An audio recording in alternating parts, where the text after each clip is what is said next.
when two sound waves having same amplitude and nearly same frequencies traveling in a medium in same direction superimpose, then amplitude of resultant sound does not remain constant.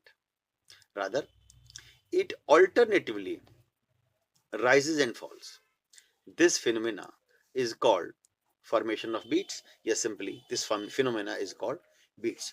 चलिए मैं आपको graphically बताता हूं कि graphical representation इसका जो है ना कैसे होता है। तो देखिए बच्चों, ये मैंने ग्राफिकल रिप्रेजेंटेशन यहाँ पर शो किया हुआ है। जैसा कि मैंने आपको अभी बताया था कि water beats, I repeat, when two sound waves having same amplitude and nearly same frequencies traveling in a medium in same direction superimpose each other, then amplitude of resultant sound does not remain constant. Rather, it alternately rises and falls. This phenomenon is called beats.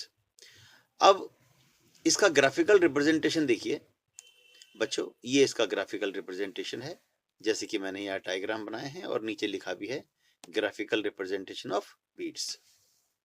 तो देखिए, इसमें मैंने ये दिखाया है कि एक ये साउंड वेव है जिसका फिक्स एम्पलीट्यूड ए है।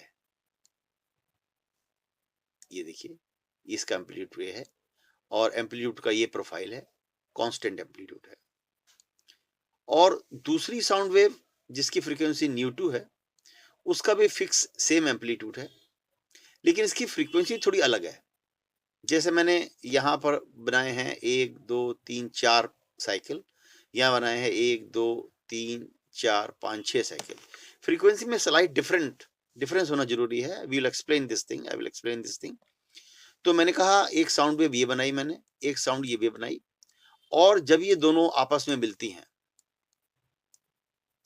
तो जो रिजल्टेंट साउंड है बच्चों, वो ये होती है। आप देख सकते हैं कि इस रिजल्टेंट साउंड की जो इंटेंसिटी है, जो उसका एम्पलीट्यूड है, वो alternatively rises and falls, maximum then minimum, again maximum and then again minimum, again maximum and then again minimum. ये फिनोमेना जो है आप देखेंगे कि म्यूजिक में डेलिबरेटली ऐसा होता है ना। म्यूजिक में दो साउंड वेव एक साथ चलती हैं और अचानक से साउंड की इंटेंसिटी एम्पलीट्यूड जो है बढ़ता और घटता है ऑल्टरनेटली, उसको बीट्स कहते हैं। इसके अलावा भी म्यूजिक में तो डेलिबरेटली बीट्स प्रोड्यूस किए जाते हैं, बाकी और भी इसके फिनोमेना है। इस फिनोमेना के एक्सप्लेन वो है एप्लीकेशन मैं आपको बताऊंगा। तो देखिए, ये ग्राफिकल रिप्रेजेंटेशन बेहद इंपॉर्टेंट है, जो ये बताता है कि दो sound waves of nearly same frequency when they superimpose, and when they superimpose, then the intensity or amplitude of the resultant sound does not remain constant. It alternatively rises and falls continuously, and this phenomenon is called the formation of beats. अब one beat किसको बोलते हैं बच्चों? One beat इसको बोलते हैं कि अगर साउंड की इंटेंसिटी या एम्पलीट्यूड अभी मैक्सिमम है, उसके बाद जब वो दोबारा मैक्सिमम होगा तो उसको वन बीट कहेंगे। ऐसे ही अगर अभी मिनिमम है साउंड की इंटेंसिटी, उसके बाद दोबारा मिनिमम होगी तो इसको एक बीट बोलेंगे। और दो लगातार मैक्सिमा यानी कि वन बीट, दो लगातार मिनिमा यानी कि वन बीट, इसके बीच के टाइम इंटरवल को बीट पीरियड कहते हैं। देखिए यहां पर हमने लिखा है व्हाट इज बीट पीरियड, इसका सिंबल मैंने टी बी दिया है और लिखा हुआ है कि time taken between two successive beats, यानी कि टू सक्सेसिव मैक्सिमा और टू सक्सेसिव मिनिमा। और बीट फ्रीक्वेंसी टाइम पीरियड का उल्टा होती है। ये देखिए, 1 beat period is beat frequency, और मतलब है इसका number of beat produce in 1 second. Now a very important thing is that कितने बीट पर सेकेंड सुनाई पड़ेंगे, यानी बीट फ्रीक्वेंसी, वो दोनों फ्रीक्वेंसी का डिफरेंस होती है। जो भी बढ़ा है उसमें से इसको घटा दिया जाता है। तो इसका एक डेरिवेशन हम कराएंगे आपको, जो बहुत इंपॉर्टेंट है, that why this B is equal to nu two minus nu one और nu two minus nu one और nu one minus nu two. तो बीट्स के टॉपिक को आगे बढ़ाते हैं। इसमें एक बड़ा इंपॉर्टेंट क्वेश्चन बनता है कि to derive relation beat frequency is equal to the difference of the frequency of two individual waves जो सुपर इम्पोज कर रही हैं। ये काफी इंपॉर्टेंट है बच्चों। चलिए इसको करते हैं। Let a sound wave is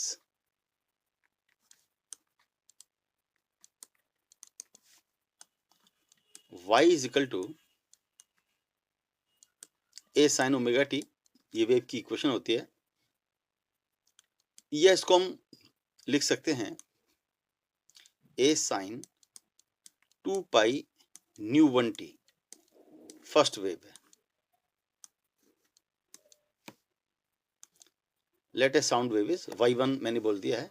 हम सभी जानते हैं ओमेगा बराबर 2 पाई न्यू होता है, और फर्स्ट वेव के लिए मैंने न्यू 1 लगा दिया है। और similarly equation of second wave, second sound wave की जो इक्वेशन है वो y2 is equal to a sine 2 pi nu 1 T. आप देख सकते हैं कि यहाँ पर दोनों का एम्पलीट्यूड बराबर है, लेकिन अभी आप देखेंगे कि जब दोनों सुपर इम्पोज होकर नई वेव बनाएंगी, उसका एम्पलीट्यूड कांस्टेंट नहीं होगा, और वहीं से निकलेंगे बीट फ्रीक्वेंसी के डेरिवेशन। तो चलिए अब जब ये सुपर इम्पोज करती हैं, व्हेन दे मीट, तो क्या होगा? इक्वेशन ऑफ रिजल्टेंट वेव, जब ये दोनों वेव मिलती हैं बच्चों, तो y इज इक्वल टू हो जाता है y1 प्लस y2। जब आप y1 प्लस y2 करेंगे तो a तो कॉमन आ जाएगा बच्चों, और ये देखिए y1 की ये इक्वेशन है, y2 की ये इक्वेशन है, तो a कॉमन आ जाएगा और आपको मिलने वाला है साइन 2 पाई न्यू 1 टी और plus sign 2 pi new 2 T. अब यहां पर बच्चों एक फार्मूला हम लगाने जा रहे हैं मैथमेटिक्स का, sine C plus sine D. इसकी वैल्यू होती है 2 cos C minus D by 2 पहले आता है, और into sine C plus D by 2 बाद में आता है। तो इस फार्मूले को मैं यहाँ पर लगा रहा हूँ, इस फार्मूले को मैं यहाँ लगा रहा हूँ बच्चों, sine C plus sine D के फार्मूले को। तो देखिए जब हम इसको यहाँ पर लगाएंगे बच्चों, तो हमको मिलने वाला है sine C plus sine D. अब देखिए मिलेगा 2 कॉस सी माइनस डी, ये सी है और ये डी है। सी माइनस डी करेंगे आप तो 2 पाई तो कॉमन आ जाएगा, टी भी कॉमन आ जाएगा, आपको मिलने वाला है 2 pi nu 1 minus nu 2 into T by 2। ये हमने किया है सी माइनस डी बाई 2। अच्छा, इंटू में 2 cos C minus D by 2 और इंटू में sine C plus D by 2। जब आप सी प्लस डी करेंगे तो ये हो जाएगा 2 pi nu 1 plus nu 2 by 2 into में टी। ये देखिए, अब यहां पर अगर कहें कि भाई ये क्या है, ये सी है, ये क्या है, ये डी है, वो जो sine C plus sine D का फॉर्मूला मैंने लगाया था। तो बच्चों इतना आने के बाद आप देखते हैं यहाँ पर हम क्या करेंगे, इस वाले 2 को तो इससे काट देंगे, और इस वाले 2 को नहीं काटेंगे, क्योंकि ये न्यू 1 प्लस न्यू 2 जो है ना, रिजल्टेंट साउंड की एवरेज फ्रीक्वेंसी हो जाएगी। यानी कि ये हमारा आ जाएगा 2a cos pi nu 1 minus nu 2 into t, into में sine 2 pi and nu 1 plus nu 2 by 2 average frequency हो जाएगी रिजल्टेंट साउंड की, जो दोनों का एवरेज है, इंटू में टी। बच्चों ये हमारा फार्मूला आ गया रिजल्टेंट साउंड का। अब आप ये सोचेंगे कि जो रिजल्टेंट साउंड है, ये जो कंपोनेंट वेव हैं वैसी नहीं दिख रही है आपको। देखिए ये वाली वेव इक्वेशन नंबर 1 है, पहली वेव है ये, और ये इक्वेशन नंबर 2 है। और जो रिजल्टेंट साउंड है बच्चों, ये 1 और 2 जैसी नहीं दिख रही है। तो लेकिन आप ज़रा-सा अपना जो है ना अलग ढंग से देखेंगे, तो आप ये पाएँगे कि एक ख़ास बात यहाँ पर हो रही है। बच्चों, देखो मेरी बात ध्यान से सुनो कि ये जो पूरा है ना, ये रिजल्टेंट साउंड का एम्पलीट्यूड है। इसको मैं ए लिखने जा रहा हूँ और रिजल्टेंट वेव को लिख रहा हूँ कैपिटल ए और साइन 2 पाई और न्यू की जगह है न्यू एवरेज इंटू टी। अब आप देखिए, ये जो साउंड वेव है रिजल्टेंट, ये बिल्कुल 1 और 2 जैसी है। लेकिन एक फर्क है मेजर, कि इसका एम्पलीट्यूड ये है और ये एम्पलीट्यूड, इसमें कॉस फंक्शन है। देखिए ए की वैल्यू ये वाली है और आप देख सकते हैं पहली बात तो इसमें कॉस फंक्शन है, तो पीरियोडिक वेरिएशन होगा, ये देखिए, और साथ में इसमें टाइम भी है टी, यानी कि टाइम के संग एम्पलीट्यूड वेरी करेगा पीरियोडिकली। ये बात ये रिजल्ट बता रहा है। पीरियोडिक फंक्शन क्योंकि कॉस और टाइम पे डिपेंडेंट, मतलब टाइम के संग वेरिएशन एम्पलीट्यूड का। अब हम ये देखेंगे कि एम्पलीट्यूड कैसे वेरी करेगा, कब होगा मैक्सिमम और कब होगा ये मिनिमम। तो बच्चों पहले हम बात करते हैं मैक्सिमम की, मिनिमम की, उससे हमारा बीट फ्रीक्वेंसी आएगा। तो बच्चों याद रखेंगे कि यहां पर हमने ए को इसको माना है, here A is equal to क्या है 2a cos within bracket pi nu 1 minus nu 2 into T. ये एम्पलीट्यूड ऑफ रिजल्टेंट साउंड है बच्चों। चलिए देखते हैं कि कब ये मैक्सिमम होगा, कब ये मिनिमम होगा। तो आपने देखा कि जो एम्पलीट्यूड है उसकी वैल्यू है 2a cos पाई न्यू 1 माइनस न्यू 2 इंटू में टी। अब देखिए पहला केस देखते हैं, फर्स्ट केस देखते हैं कि amplitude will be maximum, amplitude will be maximum if cos of pi new 1 minus nu 2 और t इज इक्वल टू +-1। देखिए a जो है मैक्सिमम कब होगा, जब cos वाले टर्म की वैल्यू मैक्सिमम हो, क्योंकि 2a कांस्टेंट है और cos की मैक्सिमम वैल्यू +-1 होती है। तो एम्पलीट्यूड मैक्सिमम होगा अगर cos of this angle will be +-1। अभी मैं कहूंगा कि एम्पलीट्यूड मिनिमम होगा जब cos ऑफ दिस वैल्यू हो जाएगा 0। तो फिलहाल हम मैक्सिमम की बात कर रहे हैं, cos theta is equal to +-1। और बच्चों अगर cos थीटा 1 है तो थीटा कितना होता है, पाई nu 1 minus nu 2 into T.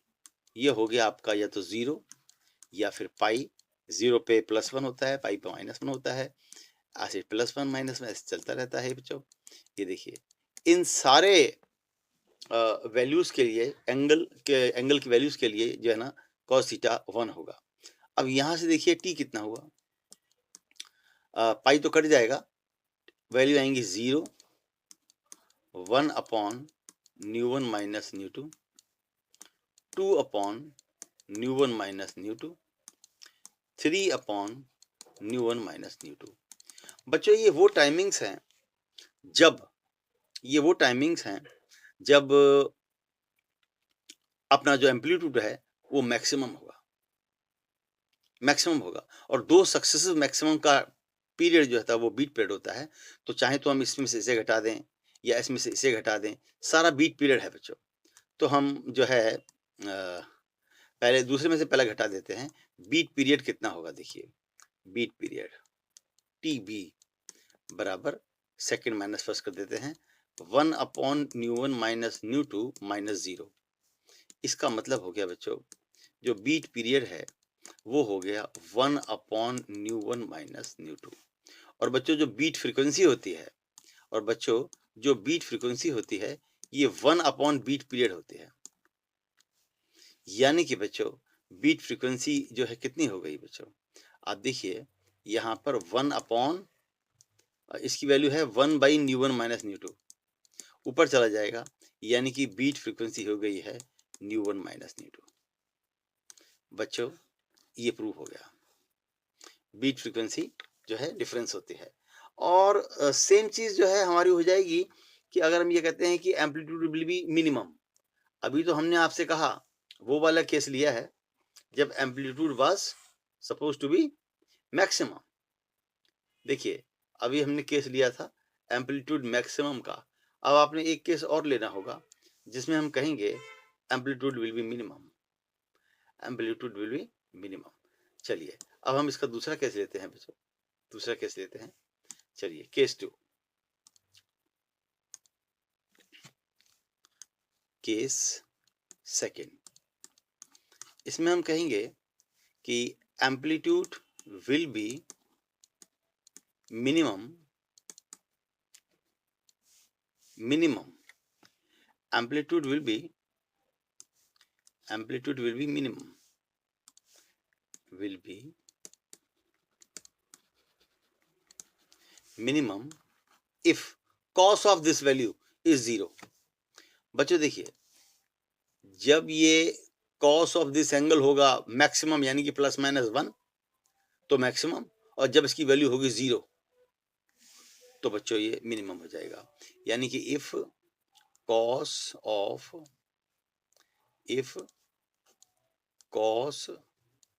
of pi new one minus nu two into T will be 0, और cos थीटा अगर 0 है तो थीटा कितना होगा, pi nu one minus nu two into T, ये हो जाएगा 90 डिग्री यानी कि पाई बाई 2, और अगर पाई जोड़ दें तो फिर 0 आ जाएगा, 3 पाई बाई 2, 5 पाई बाई 2, इन सब एंगल के लिए cos 0 होता है तो पाई कट जाएगा। और जो टाइमिंग आएंगे मिनिमम के, जो टाइमिंग आएंगे मिनिमम के वो कौन से होंगे, देखिए अब हम दूसरा केस लिख रहे हैं, ए विल बी मिनिमम, पहले हमने मैक्सिमम केस देखा था, अब मिनिमम केस देख रहे हैं। तो टाइम जो है ना, कौन से टाइम जिस पे जो है मिनिमम होगा, आ जाएगा 1 upon 2 nu one minus nu two, 3 upon 2 nu one minus nu two, ऐसे ही 5 upon 2 nu one minus nu two and so on. अगर आप इसमें से इसे घटा दें, इसमें से इसे घटा दें, सभी में बीट पीरियड मिल जाएगा। Beat period is equal to, second में से फर्स्ट घटा देते हैं बच्चों, बीट पीरियड हो गया 3 upon 2 nu one minus nu two में से घटा देते हैं 1 upon 2 nu one minus nu two, तो बच्चों आ जाएगा 1 upon nu one minus nu two, same आ गया, बीट पीरियड सेम आ गया बच्चों। और आप देखेंगे कि इसका जो रेसिप्रोकल आप करेंगे बच्चों, जब आप इसका रेसिप्रोकल करेंगे तो आपको मिलेगा कि जो बीट पीरियड है उसका उल्टा करेंगे आप तो आपको फ्रीक्वेंसी मिल जाएगी बच्चों। ये देखिए अगला पेज पर ले जाते हैं यहाँ पर। सो बीट फ्रीक्वेंसी देखिए, अभी हमने इसको 1 upon nu one minus nu two आया था ना, तो देखिए बीट फ्रीक्वेंसी कितना होगा,